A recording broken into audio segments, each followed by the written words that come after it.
You do that. You do that. I will. Okay. Yeah. We are live. We are. We are. Indeed. Calling Chris Anderson in Windsor, where they brought a band out for you the other day. They did. You like that? I thought that was an amazing post on Facebook. That's how we start every Saturday. Oh, fantastic. And you are in Chicago still, I see? What if I said I was someplace else, would you believe me? Rick, I believe anything you say, Rick. Wow, that's frightening power that you are granting me. Oh, welcome everybody to History Happy Hour. I am in Chicago. Thank you to Stephen Ambrose Historical Tours for their assistance in bringing you this show. Check out their rich offering of military history tours at StephenAmbroseTours.com. And today we're going to be talking about Saipan, which you'll be visiting, right, in a couple of weeks. I will be there again in a couple of weeks, yep. On the Stephen Ambrose Tour. I think some of our audience members may be there with you. I hope so. But we're going to be looking at Saipan from the Japanese point of view, so something a little different. And Chris, whether people are watching live or watching on replay or listening to the HHH podcast, yeah, we're glad you're here. And thanks especially to all our Patreon supporters. Absolutely. I think this is the current list. I haven't actually checked in the last week or so. So if I'm missing you and you're a Patreon supporter, and you say, wait a minute, Rick, my name's not there. A top shelf supporter, mind you. Send us an email, info@historyhappyhour.com, and we'll get to fixing that. And if you want to become a Patreon supporter, patreon.com/historyhappyhour. Chris, looks like we have a good sizable number of people in the house. Who's out there? Some of them. Well, Ken is joining us from Kansas. Xavier's back with us, so we're international. Tony Coulter's with us from Pennsylvania. The Templins. Neil Shara from Asheville. Gwendolyn Grimes Simmons from Frederick, Maryland, the old stomping ground there. And I see Fabian from Saipan, and Dan says Fabian is owner of a museum there in Saipan, or manager, runs the museum. And actually, Fabian, I have to get in touch with you anyway about your museum. So Fabian, send your email to us at, we could try your new email at chris@historyhappyhour.com. There we go. Yeah. See how that works out. Everybody, Rick and I are going to have our own History Happy Hour. Yeah, because we can't, we're getting tired of reading each other's emails. Yes. This is personal for Chris. I can't do it. All right. So I guess we should get started. Guess so give me a cue and I'll set it to going here.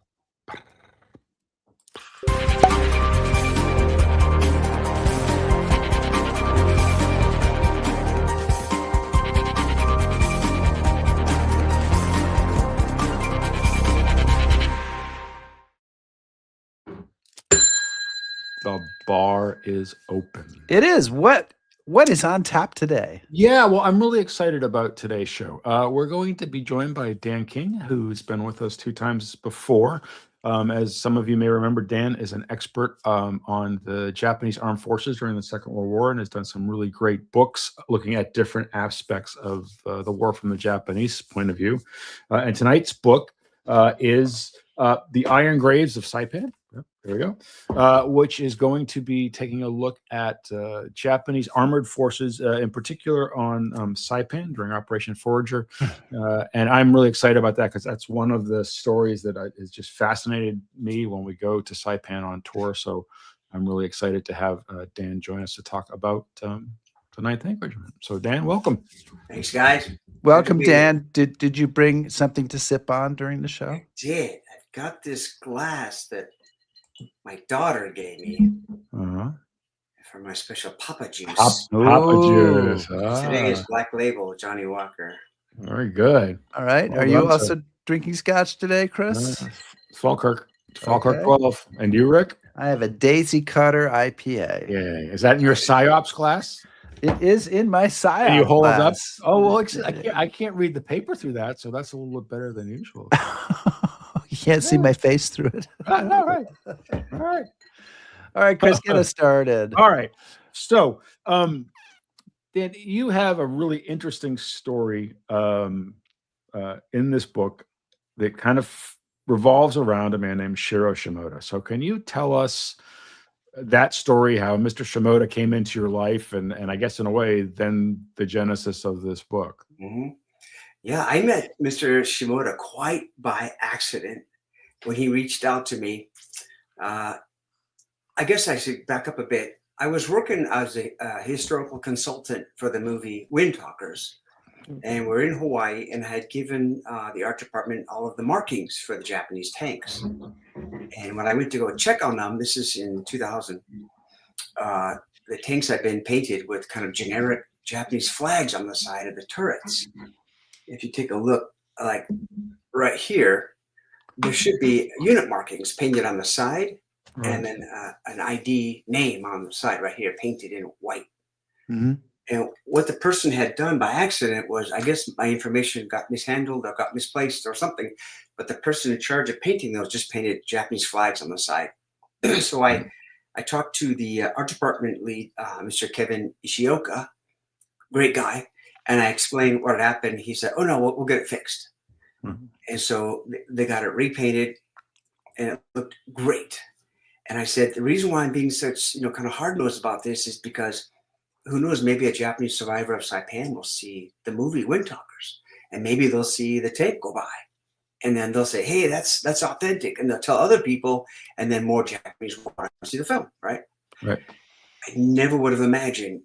A year later, I got an email from a man who said that he went to go see Windtalkers in Osaka with a Japanese Saipan veteran who happened to be a tank crewman who survived the battle. And the old gentleman was in the movie theater, and he sees the tank flash by from his unit.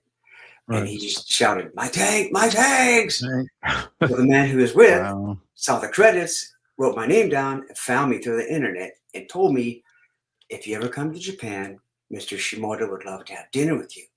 And so I was like, okay, no way. So I got myself an airline ticket, and I flew right to Osaka, and I met Mr. Shimoda, and he started talking about his life and the battle and his struggle to honor his comrades.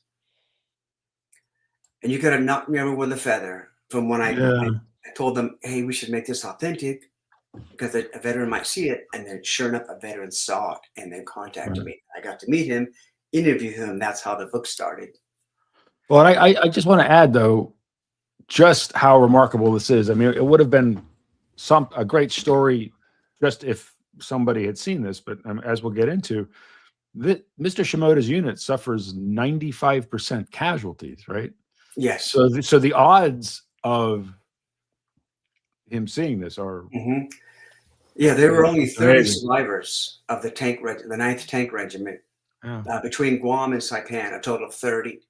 And quite a bit of time had passed since World War II. So a lot of the veterans, heart attacks, cancer, there just weren't many left by the time the movie came out. So the odds of a veteran seeing it were astronomical. But I want to, before we get into the story of Mr. Shimoda and Saipan, I do, and I know you've been on before, so you've talked about this before, but yeah, you said, well, I was a consultant on Windtalkers, but you actually learned Japanese. You're a fluent Japanese speaker. You lived in Japan for a while. How did that? And you've interviewed, I want to say, 103 veterans, Japanese veterans. So how did that, in a nutshell, how did that happen? How did that happen? I've always been interested in the Pacific War since I was a kid. I read Ernie Pyle's books when I was in 7th grade. I was just amazed at his books. And when I went to Japan when I was 16 for the summer as an exchange student, didn't know any Japanese at all, didn't know anything about Japan. And I think I was just enthralled by the culture, the language, the architecture. And they had temples that were 300, 400, 500, 600 years old. I thought, this temple is older than my country, and it's still standing. And they're so courteous and respectful, and the country is so clean. I got to learn more about this country. I got to learn more. So I called my mom on my 17th birthday. My host family insisted that I call my mom so that she could hear my voice on my birthday. And I said, "I'm going to come back here and live." And she said, "Okay, sure, dear. Yeah. Nice birthday, I heard that on. She didn't believe me. And so I went home and I decided to get my degree in Japanese. And then I went to Japan and I got a job with a big car company there. And then I started talking to my coworkers, and telling him what I was interested in. They go, "Oh yeah, my uncle or my grandfather or my neighbor," and I started meeting veterans, pilots, army guys, submarine guys. I mean, all like privates all the way up to lieutenant generals. And I just listened to their stories. I made notes on a lot of them. I recorded on like audio disc, Yeah. and I just wanted to learn. I had no idea. I had no intent of trying to write books or anything at that time. I just wanted to learn more because being raised in the U.S., I was taught, oh, Japanese are all crazy, bonsai, suicidal, maniacs, And when I actually met these guys and I heard their stories, and they're talking about their friends and their comrades and their families and their wives and their kids and what they were taught was true, wasn't always true. And so I thought, okay, I got to learn more. So Dan, I mean, I think, you and I have been fortunate to go to Saipan a number of times. And I think it's fair to say that it's a battle that's often overlooked when they think about the Pacific War. But also, considering the Japanese perspective. So before we get into the battle, though, even more unknown is Japanese tank forces. When you think of the great armored countries of the world, Japan doesn't really spring to mind. So maybe you could talk a little bit about sort of what tanks were in the Japanese army and how they got started and kind of their place in this story. Mm-hmm. Well, from what I understand, the Japanese tank corps was kind of viewed as a red-headed stepchild, so to speak. Yeah. The generals were the old school, like the battleship generals. Yep. The Navy, they were like battleships are, the force to deal with. So they were like a generation behind. And the same thing in the Army, they're thinking cavalry and infantry. And the tanks are kind of a cute little thing that you kind of put at the back of the regiment, and it comes up and it does silly little things. It's not important. In fact, when Mr. Shimoda went to enlist, the recruiter told him, well, the infantry is where all the medals are won, son. Don't waste your time in the armored cavalry. But Mr. Shimoda was just dead set on being in the armored cavalry in the tank corps because he loved engines and machines and gears, and he was a real gearhead, and that's all he wanted to do. Mm-hmm. And so even when he was enlisting, the idea was, well, if you want to just kind of be a forgotten person on the side, go ahead and join the tank corps because the real heroes are on the infantry. So the Army doesn't really do much with its tank corps initially. In fact, the 9th Tank Regiment, it was formed as a border guard, a stationary border guard on the Manchurian Russian border.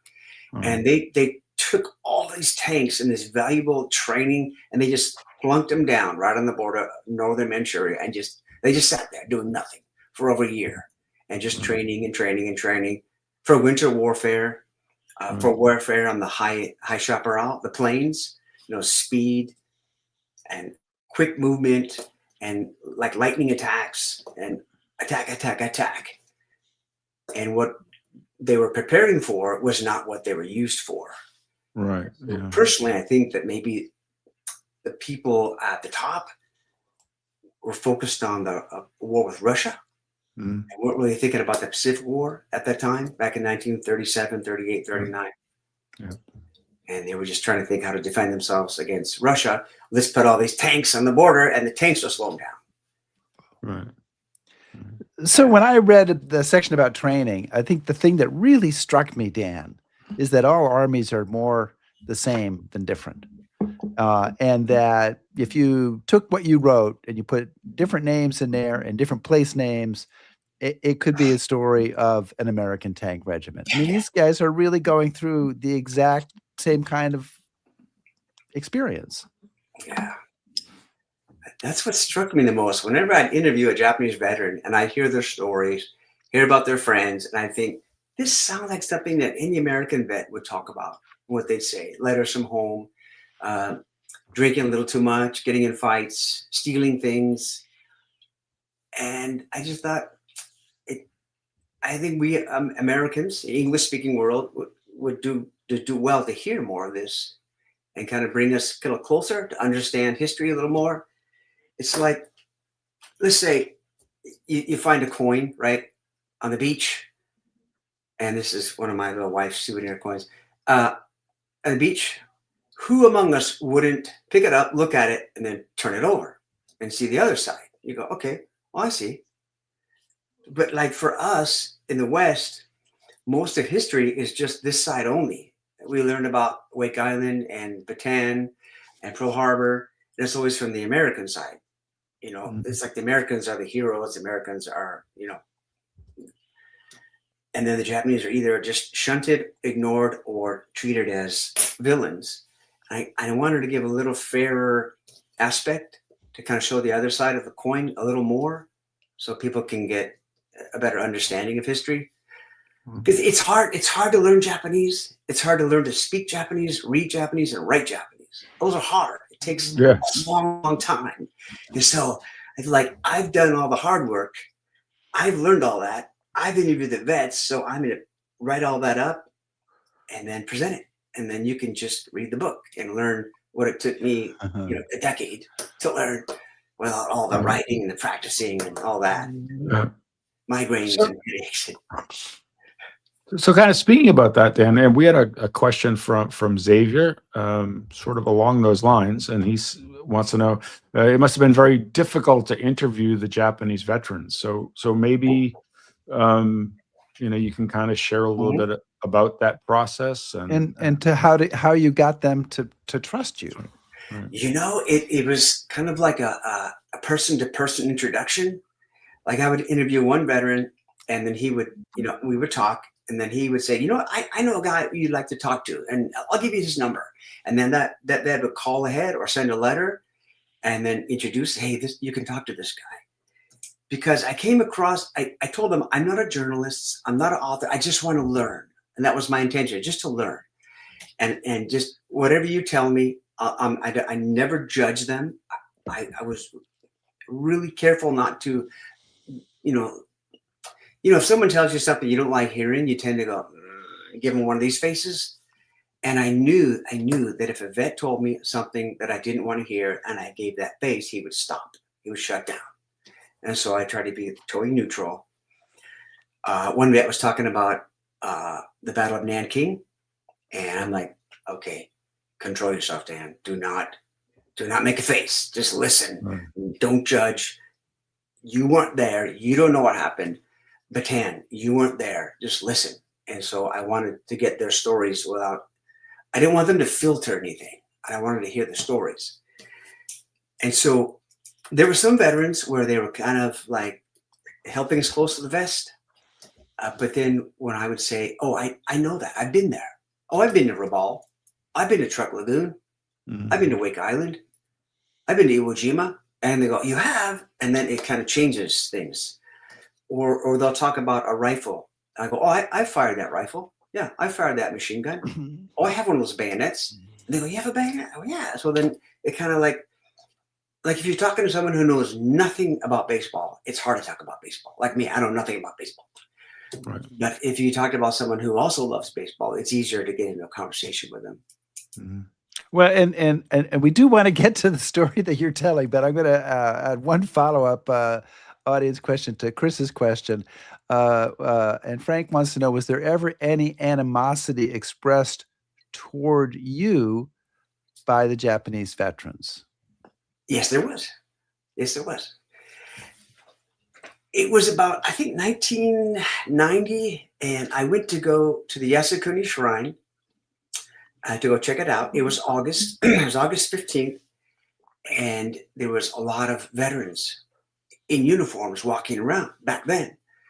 And there was probably about a dozen Army veterans, and they had all the original gear on.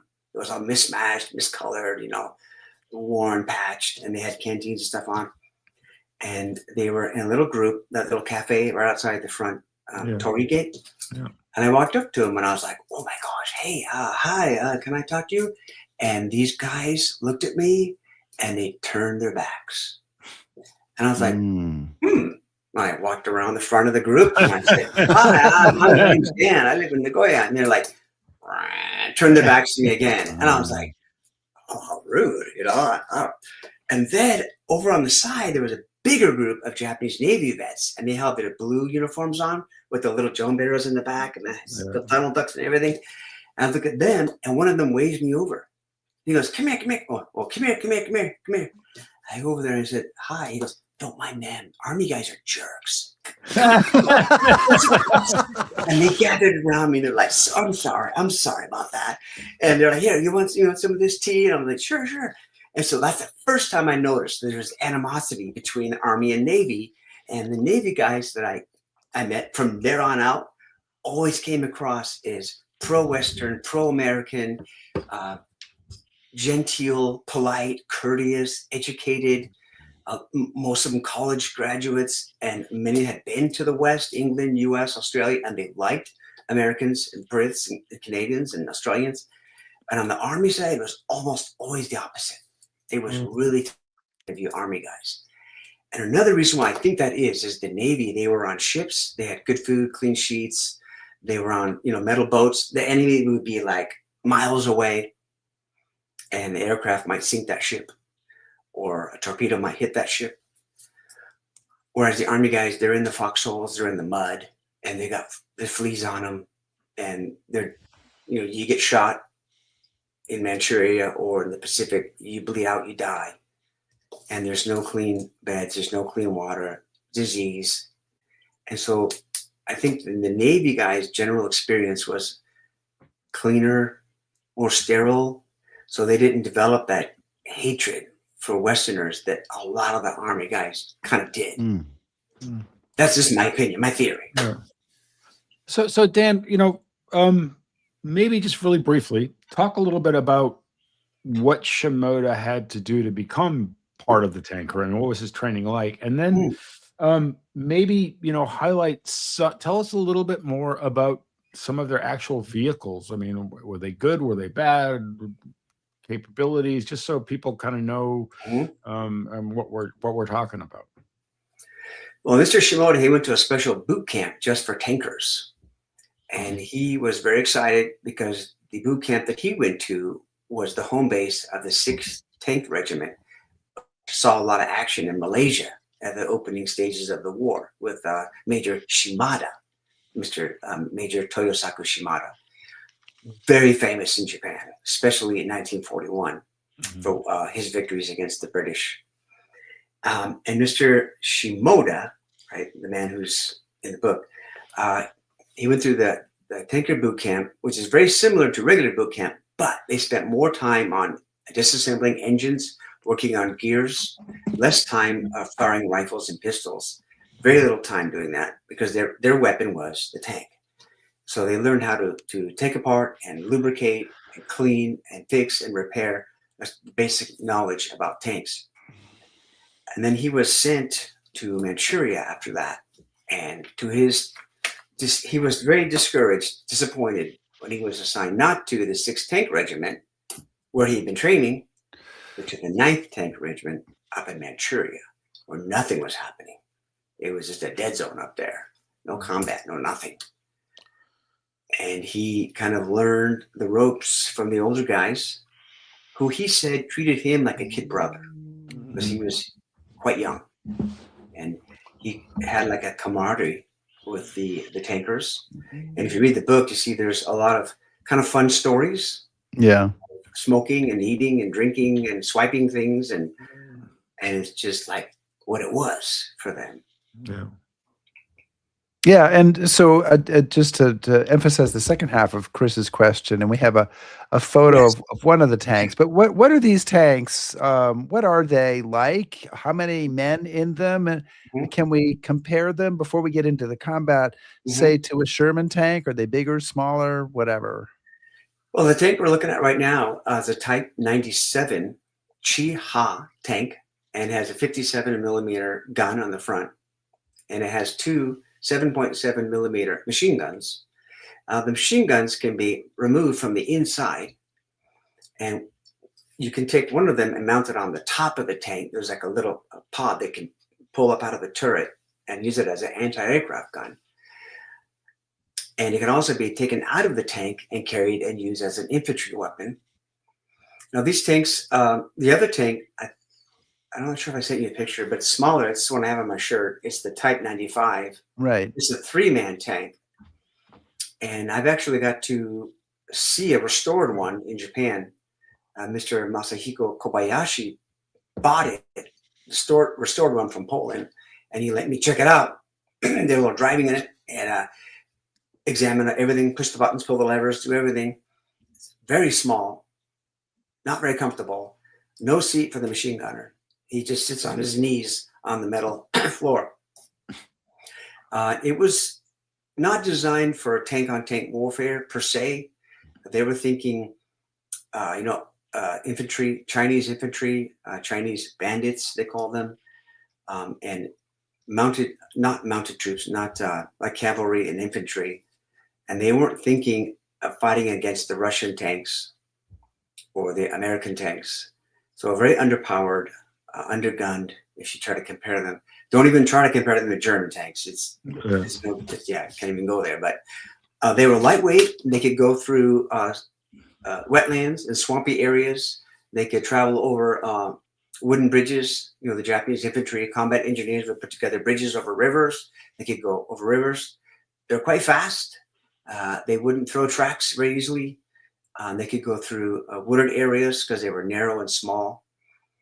And I think, from the Japanese mindset, didn't cost as much because the armor was thinner and more cost effective, so they could build more. And like I said, at that time, the mindset of the upper brass, they weren't thinking big, massive tanks. They were thinking small little mobile units to kind of be as recon groups, in the back to run out and just examine things, come back, report. Did you ever ask, Dan, Mr. Shimoda, were they aware of sort of the capabilities of other countries' tanks? Did they know that their vehicles were outclassed or no? I don't think when first time he ever saw Sherman was on Saipan during the battle, and his comment to me was, it was huge. I couldn't believe how big it was. It scared him, startled him. Yeah. And so they had like line drawings to try to memorize. This is the Sherman, right? This is a Stuart, but they had never seen one, and they didn't have real good intelligence on them. Yeah. So they go to Saipan a relatively short time before the battle there. So I want to just say, you sent a couple of photos of Saipan, beautiful pictures here. Yeah, it doesn't look like tank country to me. It's not. So why do they send this unit to this island paradise? Why are the Japanese? Maybe it's all they've got. I don't know. Why did they send them there? You got me. You say island paradise. That's what Mr. Shimoda said when the ship pulled up. They were so happy because these beautiful tropical paradise with bananas and coconuts and flowering trees and beautiful birds and singing and the gorgeous beaches. Saipan is just right, Chris. I mean, Saipan. Oh my God, it's so beautiful. And they were so happy because they've been in Manchuria freezing to death, shivering and cold. Their tanks would freeze up, and it was just miserable. And they get sent to Saipan, and they didn't know they were in the path of the American advance. They didn't know. They just figured being sent there. And it was beautiful. No real urgency. And the first order was, you have to dig tunnels to hide your tanks. And so that's what they did. They just built tank tunnels. And as you can see, it's not really tank country. And they had been practicing in Manchuria, spreading out in these wide formations, going as fast as they can, trying to get pincers movements around, an imaginary enemy. And now here they're shoved in this tiny, narrow, little mountainous island where there's almost no space to maneuver, and they're told to dig tunnels to hide their tanks. There's a lot of confusion in the beginning with those guys. Yeah.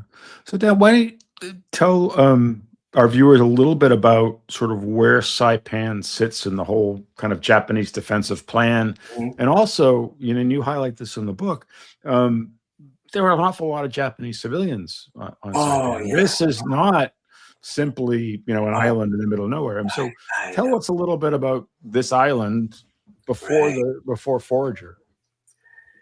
You know, you mentioned there's a lot of civilians on Saipan from the early 20s on.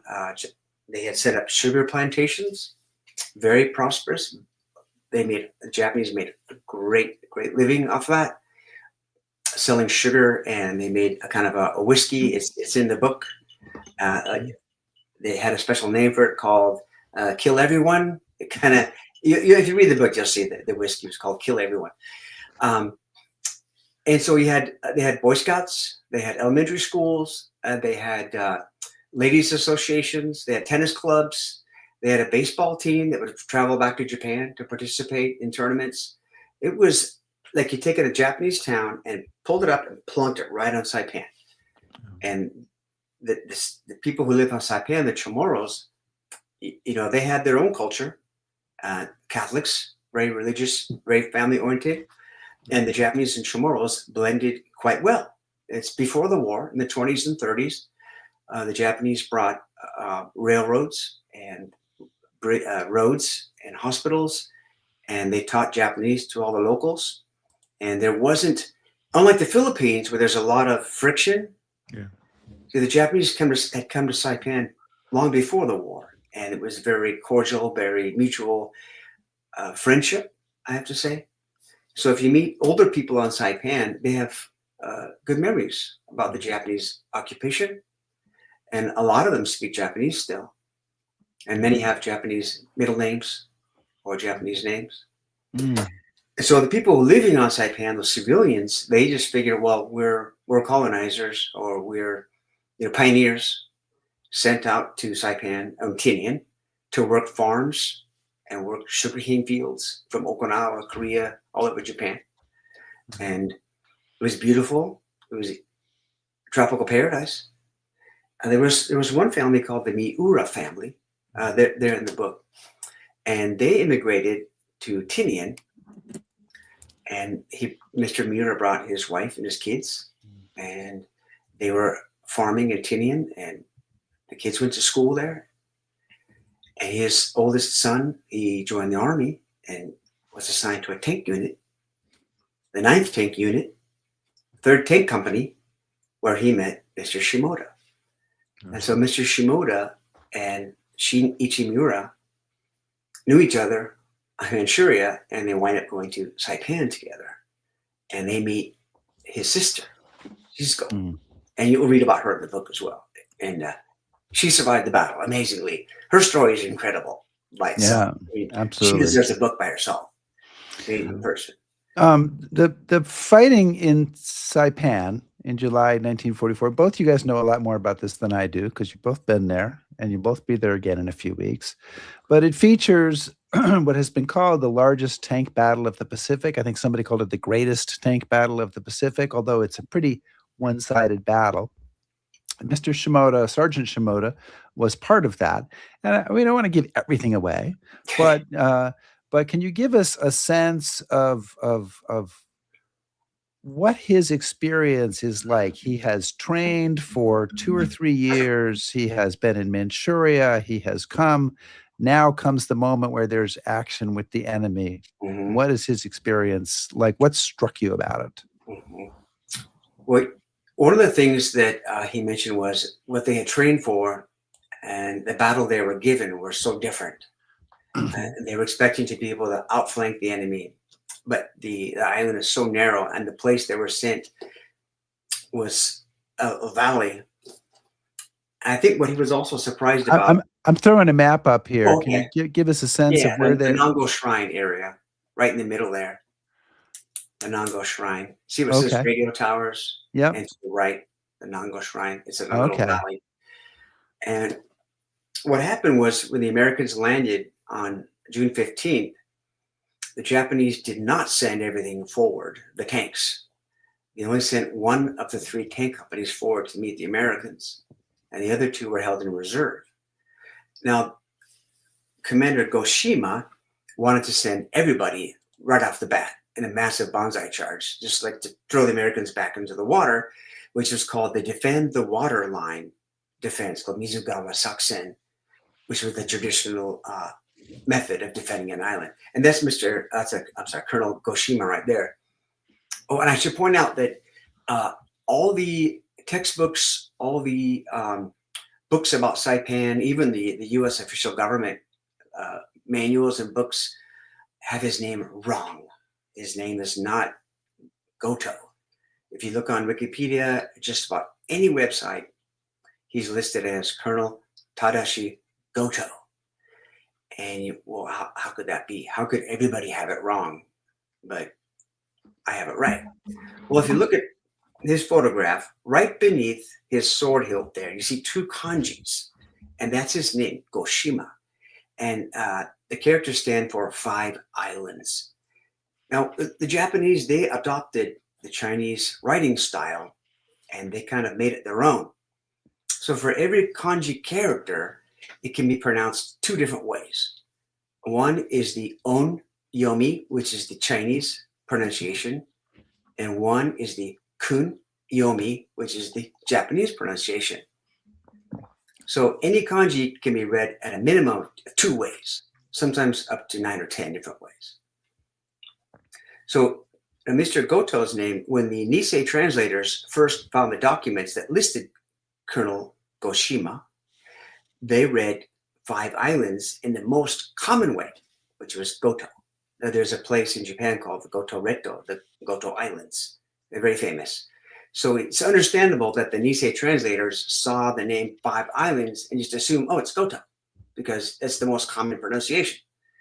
However, Colonel Goshima's family chose Goshima, not Goto.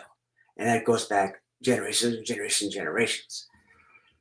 And Colonel Goshima, his family chose the Goshima writing.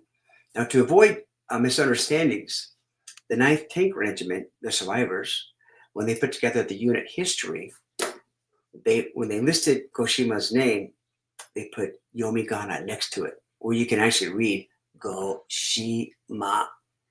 They don't want anyone to misread it as Goto. And Mr. Shimoda referred to him as Goshima, Goshima, Goshima. And so in the beginning, I was like, wait, isn't it Goto? He said, no, that's wrong. The Americans got it wrong. It's Goshima. And I said, okay. He goes, trust me, I know. He was my boss. I know the name of my boss. And I said, okay, so I defer to you. So I wanted to correct that, for the record. And I could imagine there's going to be 1,000 people screaming, no, it's Goto. It says Goto in the 1944, intelligence record. That's wrong. It should be Goshima.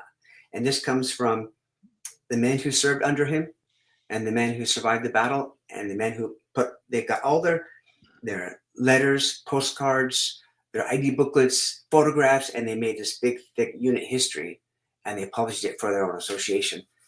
And Mr. Shimoda gave me one. They're extremely rare. They just printed, I think, 50 or 60, and he gave me one. So I'm so grateful for that. So then, but I mean, again, explain to us, please, because it is, the largest tank. Oh yes, sorry, I got tangent. No, that's okay. That's right. That's fine. But what happened on Saipan with the 9th Regiment, and what was Shimoda's role?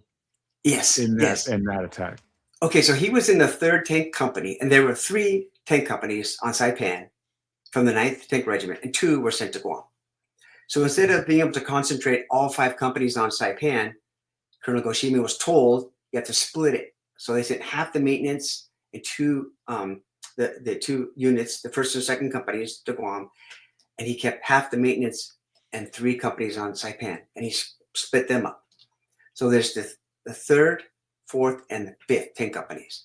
Mm-hmm. Now, on the original day, the day of the landing, he asked for permission to send all 3 companies forward. Did not. And how many tanks are we talking about now? Let's see. I was able to put together the actual number of tanks and each commander in the book. And, each company, the names of all the crew members, thanks to Mr. Shimoda and the unit history. Okay, there's the company commanders had the Type 97 improved called Shin Hoto. And then the companies had the Chiha, and each company also had the little Hago. So I'm counting. I'm looking at it. I found it. So Oh, okay. Yeah. I'm counting 42 tanks on Saipan. Yes. Is that right? And 28 tanks on Guam. Am I correct? Yes. Okay. Yes. All right. Nope. So keep going. Okay. So on the initial day, Colonel Goshima asked General Saito, "Can I send them all forward?" And he said, "No, keep them in reserve," because they thought that the June 15th landing was a feint, because the Americans had done 2 other feints at northern Marpy Point and I can't pronounce that name, Magassini Bay. Sorry. Yeah, I always just say Manchurian. I'm sorry. Yeah. Yeah, down here at Lao Lao, near Tutsuran. And so the Americans had done 2 feints, and the Japanese were convinced that the June 15th landing at Red, Green, Blue, and Yellow Beach were also a feint. So they just sent 1 company, the 4th company, over, and they just got hammered by ships, by aircraft, and by bazookas, the rockets. And the 3rd and the 5th tank companies, Mr. Shimoda was in the 3rd tank company, were kept in reserve, and they were supposed to attack the next night, a night attack, which Colonel Goshima was not happy about either, because they're all pretty unfamiliar with the terrain, and it's a night, so they really can't see too well until they get close to the beaches where all the star shells are going off like crazy. He said it was like daylight, and they could see the ships, and he stood on top of this tank and he could see over the crest of this hill, and he said it looked like daytime, and it was not what they were expecting. They were told to go under cover of night, because the Americans don't like fighting at night because they have blue eyes, and blue eyes can't see well at night, and where the Japanese brown eyes can see better at night, and we train at night, right?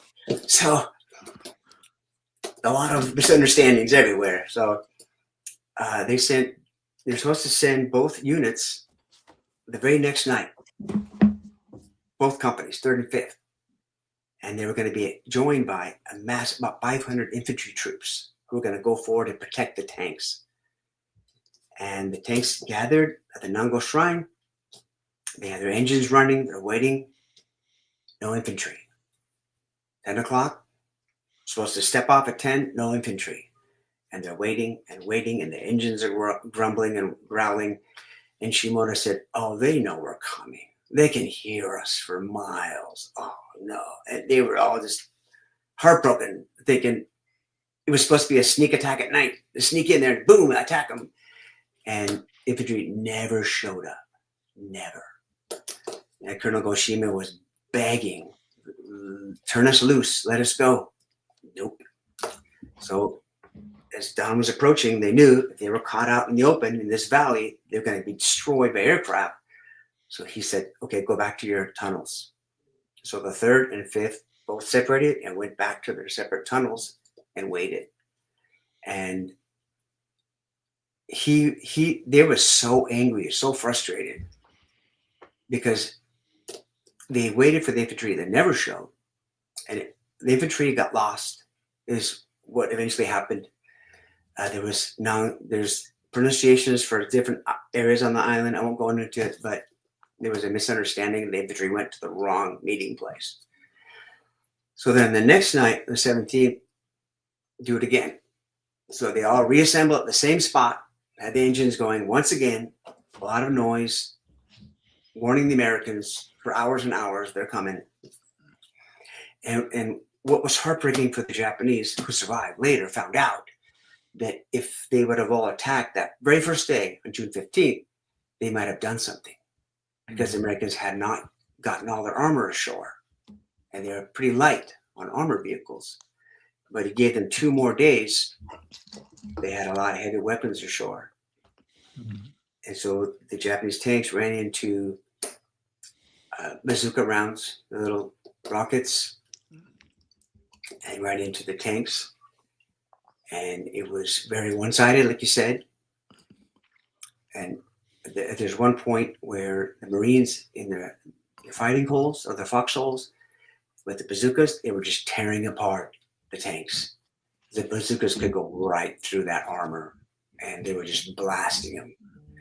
And, it's called tank-on-tank battle, But in my opinion, it's really more of a infantry. Took care of like a large portion of the Japanese tanks, and the ones that made it through were just cleaned up by the American tanks. Mm. A lot of kudos goes to those infantrymen who stayed in their holes and got within yards of these tanks coming right at them, and then blasted them. Well, you have a very very detailed description of it in the book. So I do recommend that to people who are interested in finding out more about it. And it's sort of interesting that Shimoda trains for years and basically 1 or 2 nights of combat, and it's all done and over. I'm going to skip forward if that's okay with everybody. Okay. Did you have Okay, another Rick. battle question, Chris? Or Nope. can I skip forward? Charge ahead. Okay. So, and I'm going to skip over. Shimoda actually is in the jungle for a year in Saipan. Fascinating story, which you hiding in the jungle and caves and right, and with some other guys until they eventually decide to come out about a year later. And he is a couple of years as a POW, and then he goes back to Japan.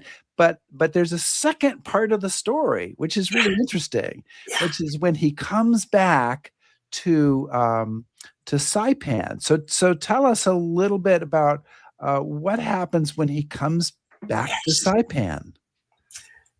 So he leaves Saipan, but Saipan never leaves him. Like you said, he hid out in the jungle, and he was a POW. He stayed behind. He drove a truck.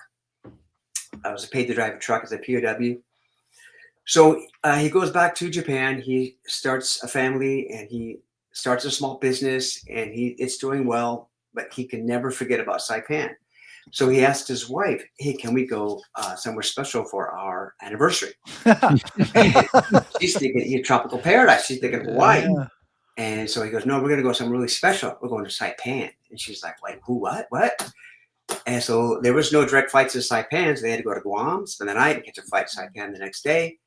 And this is 1972, or let's see, I think 72. Early 70s, yeah. Yeah. And they don't have massive hotels, and it's not like it is today. So they asked the cab driver to take them around the island. He's hoping to see some of the tanks that he knew should still be there. And they drive him around. They can't find anything. There's none. And he didn't know that right after the war, there was these scrap dealers that came in from Asia, and they took almost everything off the island and turned them into pots and pans and things like that. And so they're driving around, and they're going north, and they pass the trash dump, the city dump. And the seagulls and the smells and everything. And he sees something poking up out of the trash, and he asks the driver to stop. And he gets out and starts walking into the city dump, walking through the trash, over the trash to get closer to this thing he sees. And it's the top of a Type 97 Jihad tank. And he knows his unit had the only tanks on the island that were Jihad Type 97. And he said, he told me that was the haunted tank I found, because he said he felt the crew calling out to him to take them back to Japan. So he and his wife, they said a prayer, and he said to himself, "I'm bringing that tank back to Japan. That's what I'm going to do." And it started this very long process about him trying to bring tanks from Saipan back to Japan. Well, tell us a bit more about that process, Dan. It was not an easy one, right? Oh. So that tank itself was in the trash dump, because the person who had obtained it was planning on selling it as scrap, but the cost of scrap metal had dropped, and so no one would buy it. So he just towed it over to the trash dump to get it off his property and kind of written it off. And Mr. Shimoda says, "Hey, I want that tank. How can I buy it? Who owns that?" And so word spread through Saipan, small community, really tight-knit people. The man who owned the tank came to the hotel the next morning and goes, "Hey, I own that tank." And he said, "Can I buy it?" He said, No, I'm going to give it to you. You can take it free, because you were a tanker, and I never met a real tanker before. So I would love for you to have it. So Mr. Shimoda's walking on, clouds. goes back to Japan, getting excited. Okay, I got to arrange to get a crane and an excavator. I got to get a transport ship. He's preparing everything to go get the tank and bring it back. And so when he gets there, he's met by a bureaucrat who asks him, "Who gave you permission to take this priceless cultural treasure off our island?" And he's like, "Who? Wait, what? No, the owner did." I said, "No, the owner lost his business license years ago. He dumped that tank in the trash, so he has no legal right to it. You can't take it. Thanks for your time. Have a nice day." And that began a battle of Mr. Shimoda against the bureaucracy that exists everywhere, in every country, in every city, in every town. It's the same everywhere. And he lost. That tank is on a bunker on the beach there. The Second Marines landed. It's you've seen it, Chris, that big tank on the bunker. Yeah. But it was a minor victory because he made such a stink about it. One of the bureaucrats said, "It's a priceless cultural treasure." And so he said, "Then why is it in the trash dump? Shouldn't it be out here where people can see it?" And he shamed them. And they actually hauled it out, hosed it down, cleaned it out, and put it on top of that bunker there on the beach. And it's there.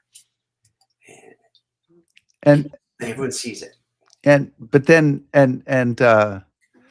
again, we don't have to go through every detail, but he ends up finding 2 other tanks. Yes. Digs them up, which is amazing, and brings them to Japan, where they are on a ship. And there they are on the ship. You can read all about this in Dan's book. It's an amazing story. And they are now on display. And what this one is at a well, tell us where this is. It's the Wakajishi Shrine. It's near Mount Fuji at the old youth tank school grounds. And this is where one of the tanks is. And then this one is at Yasukuni Shrine, where you guys have visited, right? But there's something interesting here about the holes on this tank that helped identify it. When he dug this tank up out of the ground, he noticed there was holes in the side, but didn't make the connection immediately. Brought it back to Japan, and he started going through old photographs, and he found an old photo of this exact tank with these exact holes in the battlefield, and was able to ID it. Which is the same tank, right? Same tank. It has the words Mitate painted on the side, and that means Emperor's Shield. And the little white and green square painted on the turret, that's the 5th Tank Company. And on the other side of the turret would be painted the samurai crest for Masashige Kusunoki, which was used by the 5th Tank Company. So the fact he knew it was the 5th Tank Company and it was the Mitate, so he knew the crew inside. And it's on display at the Yasukuni Shrine, and you can go see it today. I can't get there today. I mean, you can go see it. Yeah. So Dan, what was the reaction? I mean, because you get into this in the book that obviously the war was very sensitive. When Mr. Shimoda, went back to Saipan, Japan is dealing with this. Kind of, what was the reaction to bringing this back, and kind of, I don't know, how important was this for Japanese and it was a huge story in Japan. All the media picked it up. It was this heroic, survivor, this lone survivor of the battle, who was a POW and hid in the jungle. And years later, he goes to Saipan and he, on his own dime, it's all money, his own, finds a tank and wants to bring it back to honor his dead crew. Oh, it was huge news. The Japanese media loved it. And he got all these phone calls, letters, postcards from people whose brothers, fathers, uncles, dads had died on Saipan and tank crews. He's able to unite hundreds and hundreds of bereaved family members to create the 9th Tank Regiment Association. And then Yasukuni said, "We will put the tank here in our shrine, permanent, forever. And it'll be on sacred ground, and we'll pray for the dead. Not just the tank, but the entire regiment."